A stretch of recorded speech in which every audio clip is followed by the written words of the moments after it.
군에서는 별다른 통제를 안 한다고 했습니다. 아직 코로나19가 끝나지 않았는데 각지에서 온 예비군들이 한 곳에 있다 보면 아무래도 감염 우려가 있는 게 사실이라고 하고 있습니다. 지금까지 아침 신문이었습니다.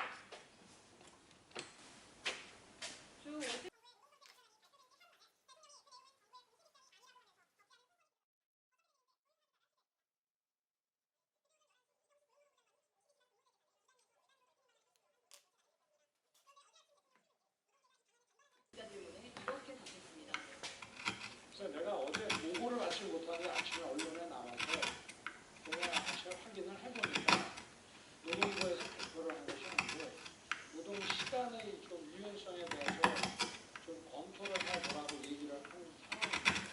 아직 정부의 공식 입장으로 발표된 건 아닙니다. SBS 취재진이 바로 노동부 관계자에게 물었는데 다들 어떤 영문인가 하고 있다. 우리도 당황스럽다는 반응을 내놨습니다. 다시 1시간 뒤 여당 원내대표도 보고를 받았다며 대통령과 다른 답을 내놨습니다. 당정 간에 협의를 했습니다. 보고를 받았으면 정경등님은 보고를 받은 적이 없습니다. 대통령실이 6시간 만에 진화에 나섰습니다. 대통령실 관계자는 노동부 발표 결과적으로 정책 추진 과정에서 혼란이 빚어졌다는 지적을 피할 수 없어 보입니다. 조인합니다.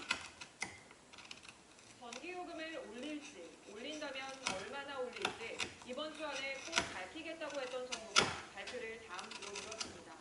많이 오른 물가 때문에 고민이 깊은 모양새인데 발표를 미루면서 오히려 혼란이 커지고 있다는 비판이 나옵니다. 정혜진 기자가 보도합니다. 지난 월요일 3분기 전기요금 일정을 제고하겠습니다. SBS 정혜진입니다. 정치권 소식입니다. 국회 법사위원장 자리를 지킬 테니 대신 지난 4월 양당 합의를 이행하라는 제안을 민주당이 새로 내놨습니다. 국회 후반기 원구성이 한 달 가까이 지연된 가운데 나온 일종의 타협안인데 국민의힘은 10분 동안 반응입니다. 김학휘 기자가 보도합니다. 민주당 박홍근 원내대표는 예정에 없던 기자회견을 열고 국민의힘의 국회 법제사법위원장 자리를 양보하겠다고 전격 선언했습니다. 하반기에 법사위원장을 국민의힘이 맡는데 동의합니다. 그 대신 국민의힘도 양당 간에 지난 합의의 이행을 약속해 주십시오. 원구성 협상에 걸림돌이었던 법사위원장 자리를 내주고 법사위 권한 축소 문제에 대해서도 일정 부분 양보할 수 있다는 입장도 보였습니다. 대신 국민의힘도 양당 간 지난 합의 이행을 약속하라고 합의한 사법개혁 특위 구성 합의를 지지합니다. 여기에 국민의힘이 꼼수 탈당과 사보임 등을 문제로 헌법재판소에 제기한 권한쟁의 심판과 헌법소원 등을 신뢰하지 않습니다. 민주당 원기식을 참석한 의원 70% 가까이 찬성한 것으로 전해졌습니다.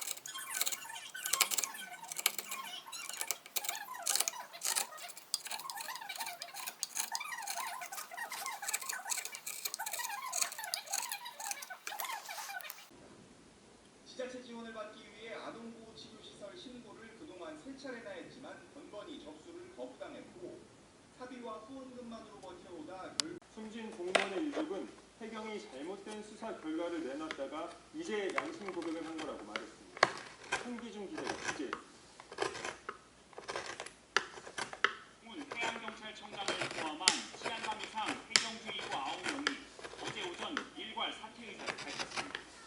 후성군 피격으로 사망한 공무원의 작하려면 새 지휘부를 구성하는 게 답이라는 결론을 얻었다고 사퇴 이유를 설명했습니다. 이에 대해 대통령실은 해경지휘부가 책임을 통감하고 사의를 투명한 순수한 조사를 요청하지만 가까운 검사 등 진상규명자들이 진행되는 만큼 일괄 사의는 반려될 예정이다. 유족 측은 해경지휘부가 책임지는 건 당연하다면서 당시 수사 책임자 2명도 사퇴해야 한다고 촉구했습니다. 그동안 잘못된 수사 결과를 발표해서 그 나름대로 양심 고백을 한다.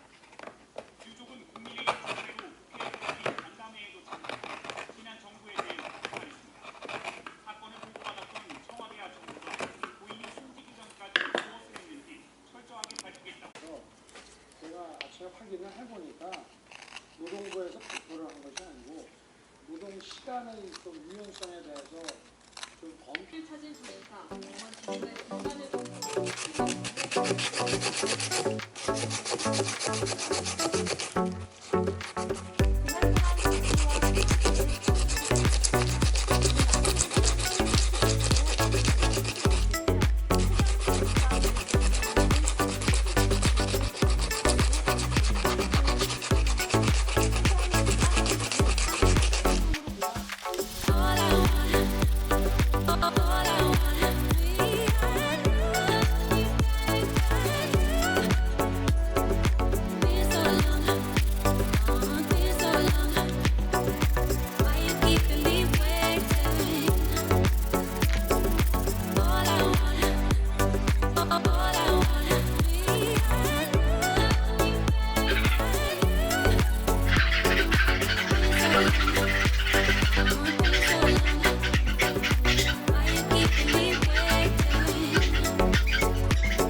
서울 양천구의 한 빌라. 전체 43개 세대 중 절반에 가까운 21개 세대가 집주인에게서 보증금을 돌려받지 못했습니다. 등기부상 집주인은 30대 박모 씨 자매였지만 실제로